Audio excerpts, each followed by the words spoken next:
बिस्मिल्लाहिर्रहमानिर्रहीम। अस्सलाम वालेकुम वरहमतुल्लाहि वबरकातुहू। मैं ज़ुबैर ख़ान हूँ और आप मेरा वीलॉग देख रहे हैं। ब्लास्फेमी कानून, रियासती हथौड़ा, ये आज के प्रोग्राम का मौजू है।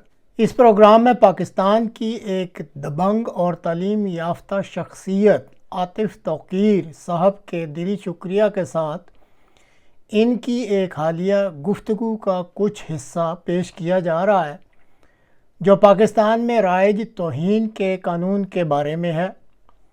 इनकी सारी बातें ही सच और हक़ पर मबनी हैं।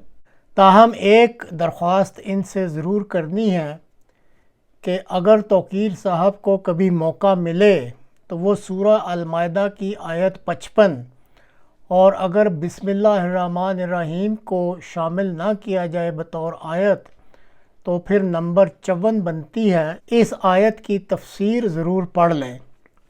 इस बारे में अहमदिया मुस्लिम जमात की तरफ से इंतहाई माकूल दलाइल के साथ मवाद मौजूद है। अल्लाह ताला ने कुरान करीम की इस आयत में ख़ुद फरमाया है कि वो इर्तदाद करने वालों की जगह एक ऐसी कौम ले आएगा जिससे अल्लाह मोहब्बत करता हो और ये कौम भी अल्लाह से मोहब्बत करती हो। इस आयत करीमा में इस ख़याल का वाज़ेह रद्द है कि मुर्तद की सज़ा कत्ल है। अहमदिया मुस्लिम जमात का इस बारे में जो नुक्ता नज़र है वो आप www.alislam.org पर मुलाहिज़ा कर सकते हैं। पाकिस्तान में जो कवानीन हैं तौहीन मज़हब से मुताल्लिक, वो ज़्यादातर रगड़ने के काम ही आ रहे हैं। देखिए, पहली बात ये है, आइए ज़रा इन कवानीन की बात करते हैं। पाकिस्तान में जो कानून है 295 का, ये असल में गोरे का बनाया हुआ कानून है।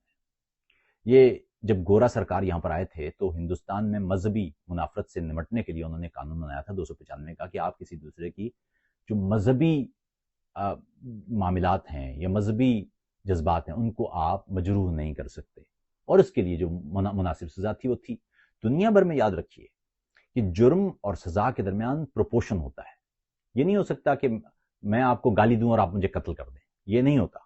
यानी ये नहीं हो सकता कि कुछ जुर्म मामूली हो, एक शख्स ऐसा नहीं हो सकता कि एक शख्स ने वो बकरी चुराई है तो उसका नतीजा ये है कि आप उसका गला मार दें, ये नहीं हो सकता, क्योंकि जुर्म के मुताबिक और उसकी मुताबिकत से कानून होता है। खैर, अहम बात यह है कि 295 का ही कानून तो था, फिर 1930 की दिहाई में इसमें तब्दीली की गई थी कि वो आप मजहबी मकामात उन पर हमले वगैरह वो नहीं कर सकते, और मजहबी जो किरदार हैं, मजहबी शख्सियात हैं, उनको निशाना नहीं बना सकते। यहाँ तक तो मामला ठीक था कि मजहबी मुनाफरत से मुताल्लिक है। दुनिया भर में कवानीन हैं मजहबी मुनाफरत से मुताल्लिक, नफरत अंगेज़ी से मुताल्लिक, हक़ इज़्ज़त से मुताल्लिक, ये कवानीन दुनिया भर में मौजूद होते हैं। लेकिन उनके जुर्म का जो प्रोपोर्शन होता है सज़ा का, वो बराबर होता है। लेकिन ज़िया के दौर में इसमें 295 बी ए बी सी डाल दी गई कि जो कोई इस्लाम पर की तौहीन करेगा उसके लिए, जो पैगंबर की तौहीन करेगा उसके लिए, कुरान की सूरत में और पैगंबर की, यानी आपने कोई शख्स पैगंबर को कुछ कहता है या कोई शख्स कुरान को कुछ कहता है या कोई शख्स इस्लाम को कोई कहता है, उसके लिए आपने संगीन तरीन सजाएं रख दी हैं। और तौहीन रिसालत और तौहीन कुरान के मामले में तो ये सजाएं मौत तक है। सवाल ये है कि क्या ये कवानीन पाकिस्तान के दस्तूर और इस्लाम के मुताबिक हैं? इसका सादा सा जवाब है नहीं। पाकिस्तान में ऐसा कोई भी कानून नहीं बन सकता जो कुरान से या सुन्नत से मुतसादिम हो। क्या ये कवानीन कुरान और सुन्नत के मुताबिक हैं? बिल्कुल नहीं है। ये कवानीन कुरान और सुन्नत से मुतसादिम कवानीन है, इसलिए कि इस्लाम में इसकी कोई गुंजाइश नहीं है। पाकिस्तान में जो मुसलमानों का बड़ा तबका है वो हनफी है, और हनफी फ़िक़्ह के अंदर ये बिल्कुल मुख्तलिफ मामला है। तौहीन मज़हब का कोई मामला इस तरह का नहीं है, तौहीन रिसालत का कोई मामला इस तरह का नहीं है।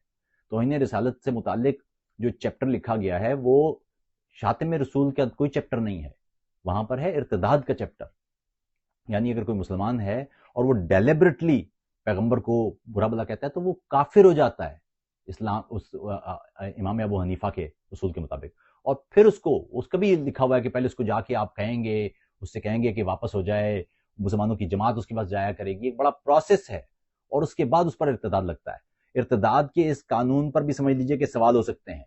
मैं इर्तिदाद के इस कानून यानी इर्तिदाद पर सजाए मौत, इसको भी दुरुस्त नहीं समझता, क्योंकि ये सजा इस तरह नहीं है। इस्लाम में कत्ल की सजा इस तरह मुमकिन नहीं है اسلام میں قتل بہت ہی ایک مختلف طرح کا جرم ہوتا ہے.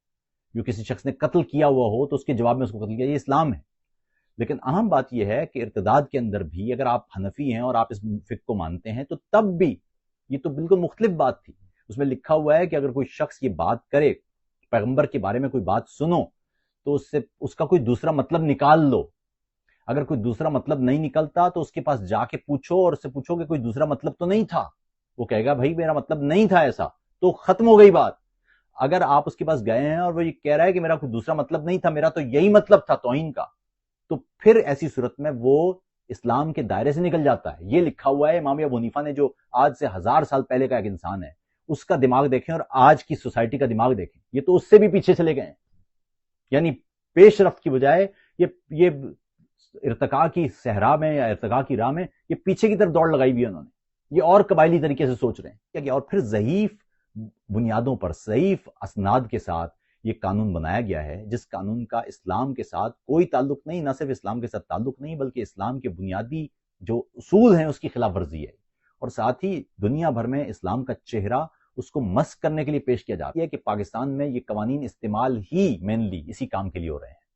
اور اس کے پیچھے کیا مسئلہ ہے، آئیے وہ ذرا پیچھے دیکھیں. پاکستان میں جب سے پاکستان بنا ہے، مذہب کو بطور ریاستی ہتھیار کے استعمال کیے جانے کا ایک سلسلہ ہے. اور اس میں سب سے بڑا جو عنصر ہے وہ فوج کا ہے.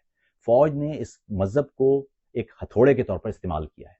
دیکھیے، مذہب ایک ہتھوڑا ہے، ایک اوزار ہے. اس کے ذریعے آپ کیل بھی ٹھوک سکتے ہیں، آپ اپنے گھر کا کام بھی کر سکتے ہیں، اور اس کے ذریعے آپ کسی کا سر بھی پھاڑ سکتے ہیں، اپنا ناخن بھی ٹھوک سکتے ہیں. تو مذہب کا قصور نہیں ہے، بنیادی طور پر مذہب کے استعمال کا قصور ہے. معاملہ یہ ہے کہ پاکستان میں ریاست نے اس مذہب کا استعمال شروع کیا. ریاست نے یہ ملا کو طاقت دی. آپ یہ دیکھیے کہ پاکستان میں جب بھی ملا سڑک پر نظر آتا ہے اس کے پیچھے فوج ہوتی ہے. فوج کی آشیرواد سے نکلتا ہے، وہ کبھی خود سے نہیں نکلا. انسانی تاریخ میں ملا ہمیشہ طاقت کے ساتھ کھڑا رہا ہے، طاقت کے خلاف نہیں کھڑا ہوا. اور جب بھی طاقت کے خلاف کھڑا ہوا ہے کوئی مذہبی شخص، اس کو ایک لمحے میں کچل دیا گیا ہے، ایک لمحہ نہیں لگا. تو ایک بات یاد رکھیے کہ پاکستان میں یہ جو سارے ملا ہیں، ان کو رکھنے کا جو ایک نا ملا ملٹری الائنس جس کو کہتے ہیں، یہ پورے کا پورا ان ملاؤں کو بنایا ہوا ہے جن سے اپنے پرپس کے لیے کام کرتے ہیں. سعد رضوی اور دیگر یہ سارے لوگ آشیرواد یافتہ ہیں، ان کو استعمال کیا جاتا ہے، اس لیے ان کو رکھا جاتا ہے سیاسی مقاصد کے لیے. لیکن مصیبت یہ ہے کہ جب آپ یہ مسلسل کام کرتے چلے جاتے ہیں کئی دہائیوں تک، اور معاشرے میں بنیادی سطح پر آپ شدت پسندی اور مذہب سے متعلق اس انداز کے جعلی بیانیے جوڑ دیتے ہیں، تو اس کا نقصان یہ ہوتا ہے کہ پھر معاشرے میں یہ شدت پسندی پنپنا شروع ہو جاتی ہے. اور پھر کئی دفعہ معاملات آپ کے قابو میں بھی نہیں رہتے. ہم نے دیکھا کہ وہ جنرل باجوہ کو احمدی کہا گیا تو ان کے گھر میں وہ ختم نبوت کی وہ جو ہے نا وہ ہونے لگ گئیں، میلاد منعقد ہونے لگ گئے. اس لیے کہ پھر جو ریاست کے ایلیمنٹس ہیں، عناصر ہیں، وہ خود خوف میں آ جاتے ہیں. ہم نے دیکھا ہے کہ پنجاب کے گورنر کو قتل کیا گیا. ہم نے دیکھا کہ وزیر قانون کو قتل کیا گیا، مذہبی امور کو قتل کیا گیا. وزیر قانون لاسٹ ٹائم جو نواز شریف والے تھے ان کو استعفیٰ دینا پڑا تھا جب فیض آباد دھرنا ہو رہا تھا. اور اس میں جو جتنی بھی سیاسی قیادت تھی اس وقت بشمول عمران خان، وہ اس وقت اسلامی کارڈ کھیل رہے تھے. اس لیے کہ پورا مذہبی بیانیہ اس طرح بنایا گیا ریاست نے کہ مذہب کو استعمال کرنا ہے. اور اس کا نتیجہ یہ ہے کہ اس انداز کے قوانین بنائے جاتے ہیں جو ہیں اسلام کی بنیادی خلاف. اور اسلام کے خلاف ہونے کا مطلب ہے کہ وہ پاکستان کے دستور کے بھی خلاف ہیں. ایسا کوئی قانون پاکستان میں نہیں بن سکتا جو اسلام کے خلاف ہو. تو پھر یہ قوانین کیسے بنے جو اسلام کی بنیادی جو تشریع ہے، بنیادی شرع ہے، اس کے خلاف ہے.